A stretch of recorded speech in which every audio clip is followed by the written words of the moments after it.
નમસ્કાર. આઈસીડીએસ વિભાગના કર્મચારીઓ માટે જૂની પેન્શન યોજના પાછી આવી ગઈ છે. હમણાંથી એક સરકારી ઠરાવને લઈને આ વાત બધે જ ચાલી રહી છે. પણ શું એ વાતમાં દમ છે? આ ઠરાવ ખરેખર કોના માટે છે? અને શું આંગણવાડી બહેનોને પણ એનો લાભ મળશે? ચાલો આપણે આ આખા મામલાની તળિયેટીમાં જઈએ અને જોઈએ કે હકીકત શું છે. તો પછી મૂળ સવાલ પર આવીએ. શું આ ઠરાવનો સીધો અર્થ એ છે કે આઈસીડીએસ વિભાગના બધા જ કર્મચારીઓ હવે જૂની પેન્શન યોજનામાં આવી જશે? આ સવાલનો જવાબ જાણવો આપણા બધા માટે ખૂબ જ જરૂરી છે. અને આપણે અહીંયા ત્યાંની વાતો નહીં, પણ સીધા ઠરાવમાં શું લખ્યું છે એના પર જ ધ્યાન આપીશું. જુઓ, કોઈ પણ અફવા પર ધ્યાન આપવાની જરૂર નથી. આપણે સીધા જ એ સરકારી કાગળને જોઈએ જેની આટલી બધી ચર્ચા થઈ રહી છે. આપણી બધી જ વાતચીત આ દસ્તાવેજ પર જ આધારિત રહેશે. સારું, આગળ વધીએ એ પહેલાં એક નાની વાત સમજી લઈએ. આ સરકારી ઠરાવ એટલે શું? એકદમ સરળ ભાષામાં કહીએ તો આ સરકારનો એક લેખિત સત્તાવાર આદેશ છે. એનાથી કાં તો કોઈ નિયમમાં ફેરફાર થાય છે અથવા કોઈ જૂના નિયમને વધુ સ્પષ્ટ કરવામાં આવે છે. એટલે આ કોઈ સામાન્ય કાગળ નથી, પણ સરકારનો એક પાક્કો ઓર્ડર છે. તો આ ઠરાવ કોણે બહાર પાડ્યો છે? મહિલા અને બાળ વિકાસ વિભાગે.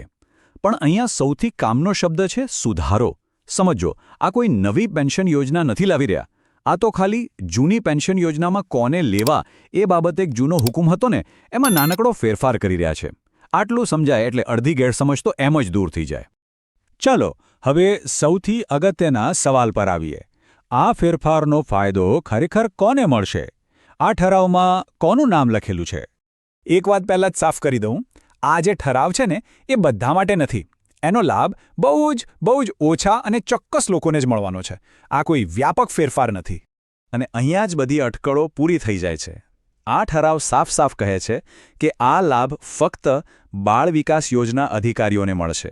અને એટલું જ નહીં, એ પણ એવા અધિકારીઓ જે જીપીએસસીની 2003-04ની જાહેરાતથી ભરતી થયા હોય. બસ આટલું જ, આના સિવાય બીજું કોઈ નહીં. ઓકે, તો એ તો ખબર પડી ગઈ કે લાભ કોને મળશે. પણ હવે સવાલ એ છે કે એમના માટે બદલાયું શું? મતલબ જૂના હુકમમાં એવું તો શું હતું કે નવો સુધારો લાવવો પડ્યો? ચાલો એ જોઈએ. તો જુઓ, ફરક શું છે? પહેલાંનો જે હુકમ હતો ને એમાં એક પણ હતો, એક શરત હતી.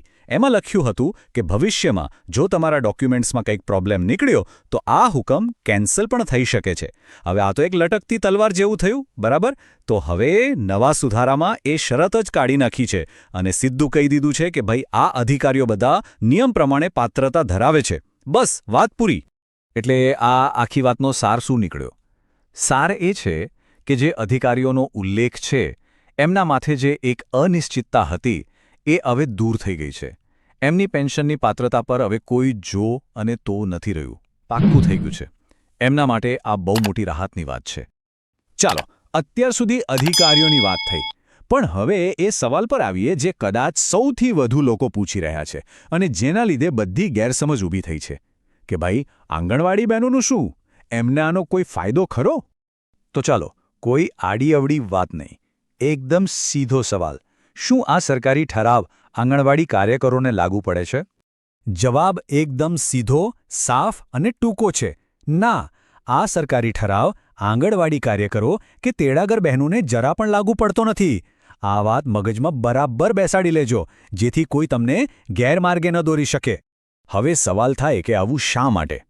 તો એના કારણો પણ સાવ સીધા છે. પહેલી વાત, ઠરાવમાં કોનું નામ લખ્યું છે?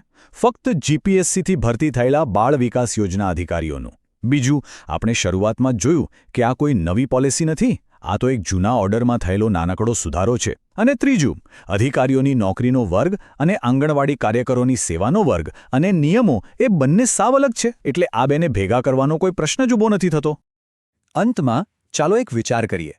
ભલે આ ઠરાવ ખાલી ગણ્યા ગાંઠ્યા અધિકારીઓને જ અસર કરતો હોય, પણ એ આપણને ઘણું શીખવી જાય છે. એ બતાવે છે કે સરકારનો એક નાનકડું ચોક્કસ ફેરફાર પણ જે તે કર્મચારીઓ માટે કેટલી મોટી વાત બની શકે છે. અને એ પણ શીખવે છે કે સરકારી દસ્તાવેજોને બરાબર સમજ્યા વગર કોઈ પણ નિષ્કર્ષ પર પહોંચવું કેટલું જોખમી હોઈ શકે છે. આવા નાના ફેરફારોની મોટી અસરો વિશે આપણે શું વિચારી શકીએ?